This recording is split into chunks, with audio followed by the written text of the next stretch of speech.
इस कार्यक्रम के पुण्यार्जक हैं जैन इंटरनेशनल सेवा ऑर्गेनाइजेशन जीसो।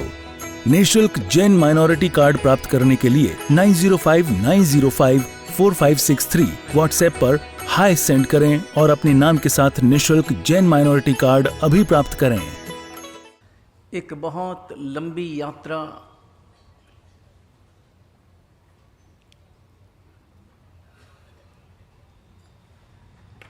लंबा भटकाव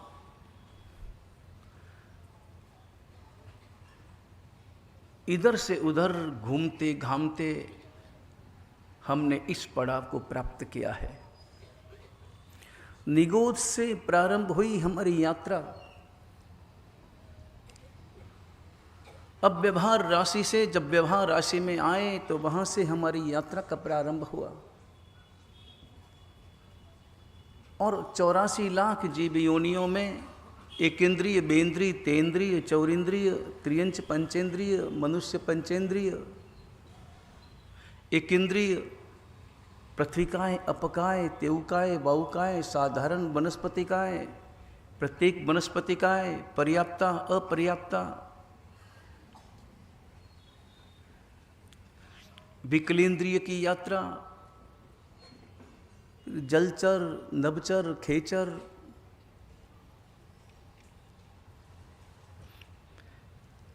एक लंबी यात्रा करते हुए हमने परम पुण्य के उदय से यह मनुष्य भव पाया है।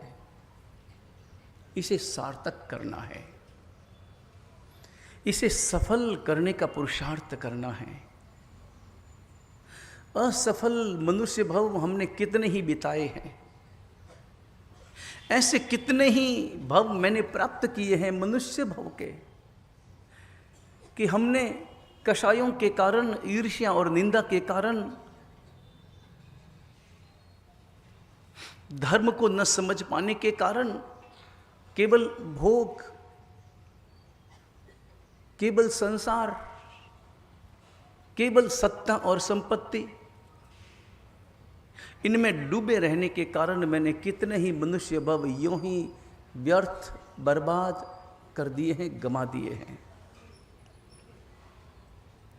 इस भव को सार्थक करना है। परमात्मा की वाणी मिली है, परमात्मा का धर्म मिला है, अनमोल धर्म, अपूर्व धर्म, जीवन को शांति देने वाला धर्म, जीवन को दिशा देने वाला धर्म, जीवन को मर्म समझाने वाला धर्म।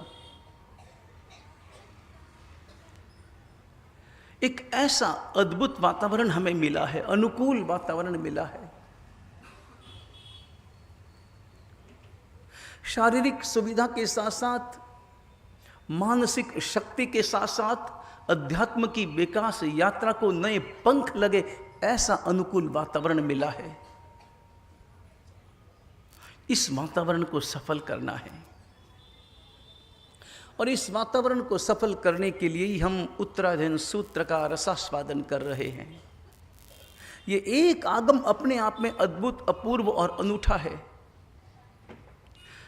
इस एक आगम की व्याख्याएं अगर हम अच्छी तरह से कर लें, पढ़ लें, समझ लें, मनन कर लें और ग्रहण कर लें, सुनने की दृष्टि से न सुने बल्कि ग्रहण करने की दृष्टि से सुने।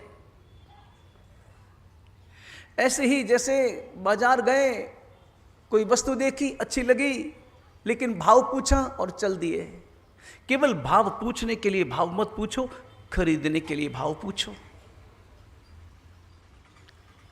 यहां का बाजार परमात्मा महावीर का बाजार, परमात्मा महावीर की इस दुकान में अद्भुत अद्भुत रत्न बिखरे पड़े हैं। किसी भी एक रत्न को उठा लो, सारे रत्न आपके पास।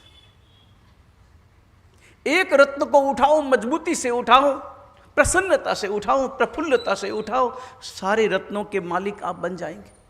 ये ऐसी अद्भुत दुकान है, एक खरीदो सब आया। और ऐसा ये अद्भुत शास्त्र परमात्मा महावीर का, मगर पूछने के लिए नहीं पूछना है, देखने के लिए नहीं देखना है, सुनने के लिए नहीं सुनना है, ग्रहण करने के लिए देखना है, ग्रहण करने के लिए सुनना है, ग्रहण करने के लिए पूछना है। चोरी कर लेना है, परमात्मा महावीर की दुकान ऐसी है कि जो चोरी करने से मना नहीं करता। ये महावीर की दुकान में खुला है माल, कोई चौकीदार नहीं, कोई ताला नहीं, कोई देख रेख करने वाला नहीं, कोई टोकने वाला भी नहीं कि यहां की दुकान से जो भी तुम माल ले जाओ कोई टोकने वाला नहीं है, लेके जाओ, बस लेके जाओ। और ले जाना ही इसका मूल्य है, इसका और कोई मूल्य भी नहीं है। ले जाओ यही मूल्य है, अच्छी तरह से ग्रहण कर लो यही मूल्य है।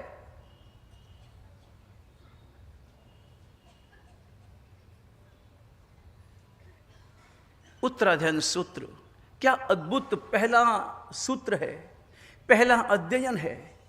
और इस पहले अध्ययन में दो प्रकार के व्यक्तियों की, जीवों की चर्चा है, एक विनीत, एक अविनीत, एक आज्ञा में जीने वाला, एक आज्ञा का तिरस्कार करने वाला। दोनों में से ही हमारा किसी एक में हमारा नंबर लगता है। हम चाहे साधु हों, साध्वी जी हों, श्रावक हो, श्राविकाएं हों, या तो हम आज्ञा में जीते हैं, आज्ञा का आदर करते हैं, और या फिर आज्ञा का अनादर करते हैं। जो आज्ञा का आदर करता है वो विनीत कहलाता है, जो आज्ञा का अनादर करता है वो अविनीत कहलाता है।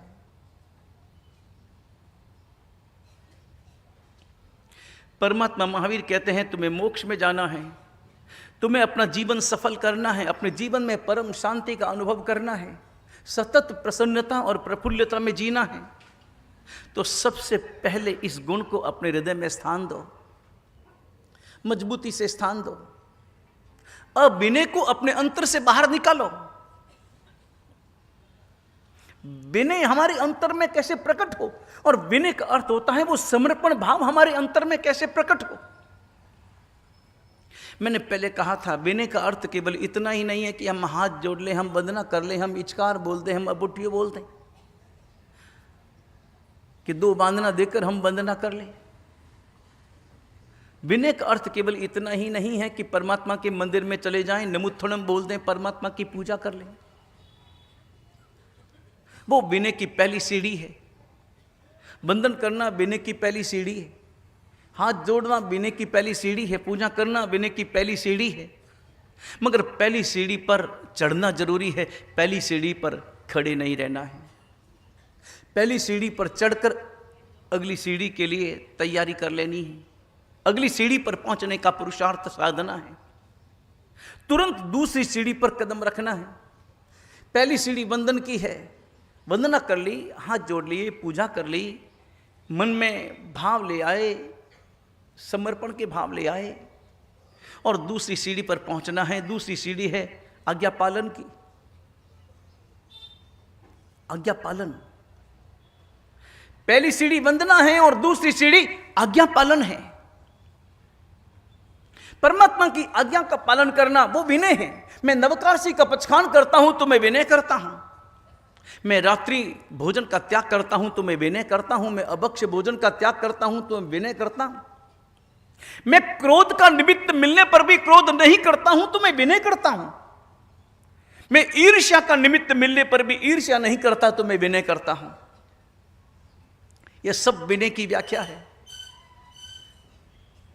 मैं सरल भावों से आगे बढ़ता हूं, वो मैं विनय करता हूं। मैं अहंकार नहीं करता, मैं विनय करता हूं।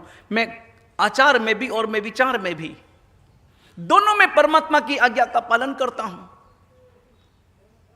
आचार में मैं अभक्ष्य का त्याग करता हूं, रात्रि भोजन का त्याग करता हूं, नवकार्षी का पचखान करता हूं, परमात्मा की आज्ञा का पालन करता हूं, विनय करता हूं। विचारों में मैं निंदा नहीं करता, मैं ईर्ष्या नहीं करता, मैं कषाय नहीं करता, मैं आसक्ति नहीं करता, मैं किसी और को धोखा नहीं देता, मैं बाजार में भी ईमानदारी से काम करता हूं, मैं घर में भी, परिवार में भी, समाज में भी, मैं सर्वत्र ईमानदारी से काम करता हूं। मैं किसी और को गिराने का काम नहीं करता, सहायता जितनी हो सकती है मैं करता हूं, लेकिन मैं किसी को नीचे गिराने का काम नहीं करता। अगर ये भी मैं करता हूं तो निश्चित रूप से मैं विनय करता हूं। यही बड़ा विनय है और यही महत्वपूर्ण विनय है और यही महत्वपूर्ण सीढ़ी है। अपने जीवन को टटोलना, मेरे अंतर में विनय कितना है, विनय का भाव कितना है, विनय को आगे बढ़ाने का पुरुषार्थ कितना है। व्यक्ति सोचता है मैं संसार में बैठा हूं, संसार में अगर ये सब नहीं करूंगा तो कैसे चलेगा, अगर ये सब मैं न करूं तो संसार कैसे चलेगा मेरा। लेकिन ये भ्रमणा है, संसार कभी भी इन बातों से चलता नहीं है। संसार न धोखे से चलता है, न ईर्ष्या से चलता है, न अहंकार से चलता है। इनसे तो आपका संसार खराब होता है। संसार तो पवित्रता से चलता है, संसार तो प्रेम से चलता। चार बातें समझनी है। एक चीज ऐसी है जो न दी जाती है न ली जाती है। एक चीज ऐसी है जो दी जाती है ली नहीं जाती। एक चीज ऐसी है जो ली जाती है दी नहीं जाती। और एक चीज ऐसी है जो दी भी जाती है और जो ली भी जाती। चार बातें। नंबर एक, जहर। न दिया जाता है न लिया जाता है, न देना चाहिए न लेना चाहिए। दोनों ही बातें। न मैं देता हूं न मैं लेता हूं, न मैं दे सकता हूं न मैं ले सकता हूं, न मुझे देना चाहिए न मुझे लेना चाहिए। जहर। और यहां जहर का मतलब केवल वो ही नहीं कि जैसे सांप का जहर हो, साइनाइड कैप्सूल हो, बाजार में मिलने वाला जहर हो जो हमें समाप्त कर दे, हमारे शरीर को समाप्त कर दे, हमारे प्राणों को समाप्त कर दे। केवल वही जहर नहीं, बल्कि सच तो यह है कि उससे भी ज्यादा जहर हम अपने मुंह से निकालते हैं, अपनी जबान से निकालते हैं। उस जहर से तो व्यक्ति बच सकता है, लेकिन जबान से निकला हुआ जहर वो इतना जहरीला होता है कि व्यक्ति को जीते जी मार देता है। यहां जहर शब्द का अर्थ होता है जो सामने वाले व्यक्ति के हृदय में कष्ट पहुंचा दे, दुख पहुंचा दे, पीड़ा पहुंचा दे। ऐसा कोई भी काम, ऐसे चाहे शब्द हो, चाहे मेरा व्यवहार हो, चाहे मेरा काम हो, वो जहर है। ऐसा जहर न तो देना है न लेना है। और इसमें दो अंगों का मुझे बहुत सावधानी से उपयोग करना है। नंबर एक मुंह का, नंबर दो कान का।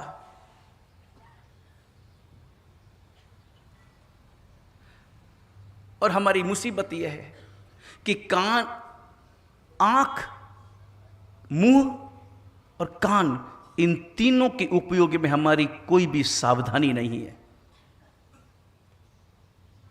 परमात्मा कहते हैं कि अगर तुम्हें सार्थक जीवन जीना है तो इन तीनों पर चौकीदार खड़े कर दो। विवेक का चौकीदार, धर्म का चौकीदार, जबान पर भी कान पर भी। क्या बोलना है पहले सोचो, तय करो। वो जहर मुझे नहीं उगलना है। कोई मेरे मुंह से ऐसा शब्द ना निकले जो सामने वाले के हृदय में घाव कर दे। ऐसा मेरा कोई व्यवहार ना हो। तो मैं कानों से भी ध्यान दूं, कानों पर भी मुझे चौकीदार रखना है। कानों पर पहरेदार बहुत जरूरी है। यहां मेरे कान 4 लाइन का हाईवे नहीं है कि कोई भी आए और चला जाए, कोई भी आकर घुस जाए। मुझे क्या सुनना है यह निर्णय सामने वाला नहीं करेगा, यह निर्णय मैं करूंगा।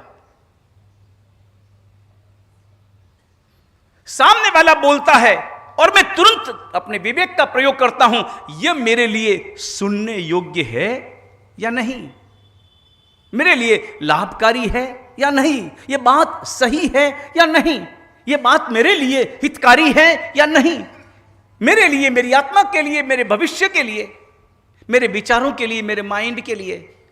ये उपयोगी है या नहीं। क्योंकि अधिकतर हम वो बातें सुनते हैं जो हमारे माइंड को बेकार कर देती है, बर्बाद कर देती है। हम उलझ जाते हैं, फंस जाते हैं, अपने दिमाग को, खुद के दिमाग को खराब करते हैं और फिर धीरे धीरे धीरे डिप्रेशन में चले जाते हैं। जहर न देना है और न लेना है, सावधान रहो। नंबर 2, अब संसार का व्यवहार ऐसा है, हमारी मानसिकता ऐसी है, कुछ चीजें ऐसी है जो देना तो चाहते हैं मगर लेना नहीं चाहते।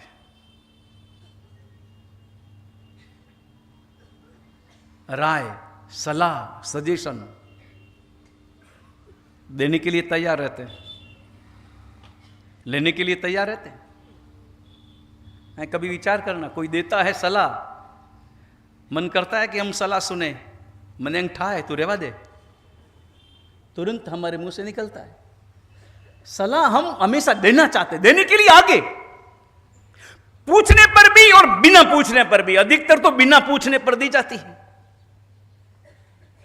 सलाह देने के लिए हम तैयार रहते हैं और हमको इसका बहुत ज्यादा अनुभव है। चलो मैं आपको अपने अनुभव की एक घटना सुनाता हूं। हैदराबाद जब चातुर्मास के लिए हम जा रहे थे, बीच में एक्सीडेंट हो गया था।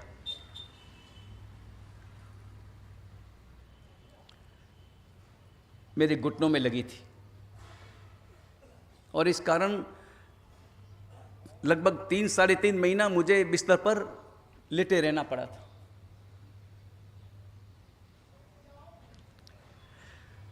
हैदराबाद जब पहुंचे तो चातुर्मास में अभी 20 दिन की देर थी। 20 दिन के लिए हम